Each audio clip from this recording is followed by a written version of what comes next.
आप सभी धन्यवाद।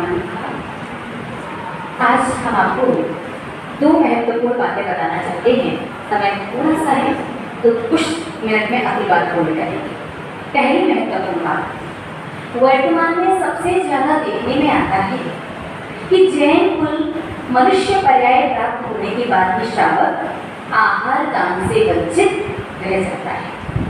शास्त्रों में ऐसा तो कुछ कुछ विधान है कि अगर आपसे ये वाली गलतियां हो गई हैं तो आप अभिषेक तो कर सकते हैं लेकिन आहार दान नहीं दे सकते। जैसे हीनांग और अधिकांग, यदि किसी की अंगुली वगैरह कट गई है, चाहे एक्सीडेंट में चाहे बचपन से नहीं है, या किसी की एक एक्स्ट्रा अंगूठा होता है या एक्स्ट्रा अंगुली होती है, यदि दान शासन ग्रंथ को देखा जाए तो आचार्य भगवंत वासुपूज्य स्वामी दान शासन ग्रंथ में लिखते हैं कि हीनांग और अधिकांग व्यक्ति भी साधु को आहार नहीं दे सकता। भगवान का अभिषेक कर सकता है, अभिषेक में कोई दिक्कत नहीं। वर्तमान में कुछ कुछ साधु ले लेते हैं प्रायश्चित दे करके, वो एक अलग व्यवस्था है। शास्त्रों में लिखा है कि व्हाइट स्पॉट, वो चर्म और सफेद जो दाग है वो सफेद दाग से हो जाए, और सूखा वाला यदि सफेद दाग है तो आचार्य से पूछ करके आप अभिषेक तो कर भी लो, आचार्य से पूछे बिना पूछे नहीं। लेकिन अगर आपको जरा सा भी गिनती बराबर की चर्म रोग होना प्रारंभ हो गया है तो आप साधु को आहार दान नहीं दे सकते। तो कभी कभी मन में विकल्प आता है कि हे भगवान, आखिरकार ऐसा कौन सा पूर्व पाप कर्म का उदय है जिसकी वजह से मनुष्य पर्याय जैन कुल मिलने के बाद भी कभी विजातीय विवाह, कभी विधवा विवाह, कभी हिंसक वस्तु का व्यापार करने से, कभी हिंसक पशु का पालन करने से, कभी किसी प्रकार की स्किन एलर्जी, चर्म रोग वगैरह हो जाने की वजह से, और कभी हीनांग अधिकांग की वजह से साधु को आहार दान देने से वंचित रह जाता हूँ। आचार्य भगवंत त्रयण सार ग्रंथ में कुंद स्वामी जी लिखते हैं कि जो भी व्यक्ति अपने पूरे जीवन में नवदा भक्ति पूर्वक अगर एक साधु को भी एक ग्रास आहार देता है ना तो अधिकतम 7 से 8 भव में मोक्ष चला जाता है। कितने लोग?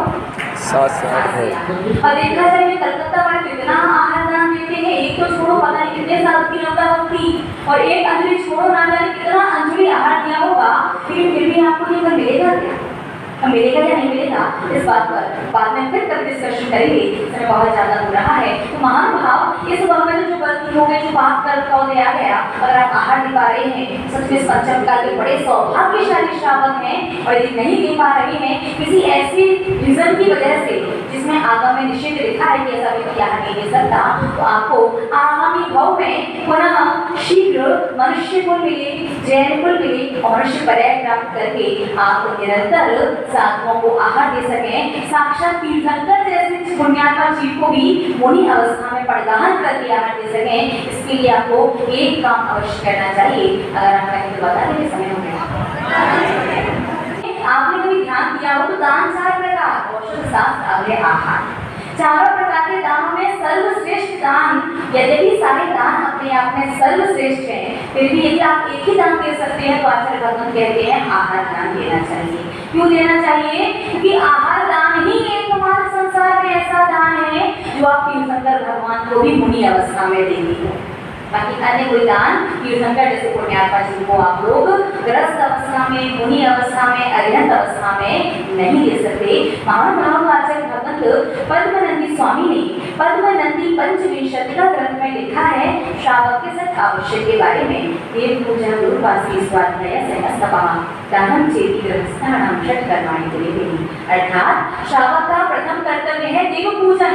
आपके पास समय है, अनुकूलता है, पूरी विनय पाठ से लेकर के विसर्जन तक पूरी पूजन करनी चाहिए, और पूरी पूजन करने का समय नहीं है तो आचार्य भगवंत शास्त्रों में लिखते हैं कि भगवान के दर्शन करते समय एक से ज्यादा अर्घ्य चढ़ाना भी लघु पूजन कहलाता है। अर्थात आप जब भी भगवान के दर्शन करने मंदिर जाओ, दर्शन के समय आप जब भी द्रव्य चढ़ा करके दर्शन करो तो एक अर्घ्य, चाहे देव शास्त्री गुरु का चाहे नव देवताओं का, किसी का जरूर चढ़ाना। एक से ज्यादा अर्घ्य चढ़ाना आपका क्या कहलाएगा? लघु पूजन। और साथ में ये बात ध्यान